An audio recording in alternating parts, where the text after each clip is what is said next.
ჯერა რომ გავივლი ჩემს მეგობრებთან ერთად ვიქამ. მეგობრებო, ძალიან მაგარი ამბავით მოვედი. ხომ გახსოვთ მთელი საქართველო როგორ შემატკივრობდა და მთელი საქართველო რომ მარიკოს გვერდით დაუდგა. ფეხზე გავლა რომ უნდოდა პატარა გოგონას, ხომ გახსოვთ მარიკო? ხო და ძალიან მაგარი ამბავია. რამდენიმე საათში ჩვენ ეს ყველაფერი შევძელით, რამდენიმე საათში მას უკვე გაუკეთებენ ოპერაციას. თურქეთშია ის უკვე კლინიკაში იმყოფება, საკმაოდ გამოცდილი პროფესორი ნურულაჰის ხელში და ნურულაჰი გახლავთ ამ მიმართულებით მოკლედ ყველაზე ცნობილი, ერთ-ერთი ყველაზე ცნობილი ექიმი და ვფიქრობ რომ ეს არის დამსახურება სწორედ თქვენის, აი ყველა გამომწერის, რომელმაც შევძელით რომ ეს ამბავი დაგვეყენებინა დღის წესრიგში.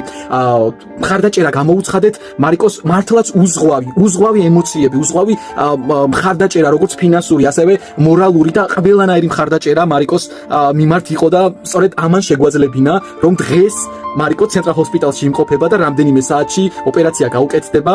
მე რამდენიმე უკვე სასულიერო პირს ჩემს ნაცნობს დაურეკე რომ ვილოცოთ ყველამ რომ ეს ოპერაცია დასრულდეს წარმატებით.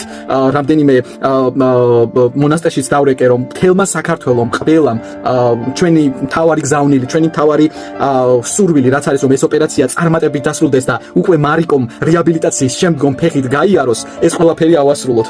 ასევე მინდა ძალიან დიდი მადლობა გადავუხადო ჯანდაცვის სამინისტროს, რომელმაც ასე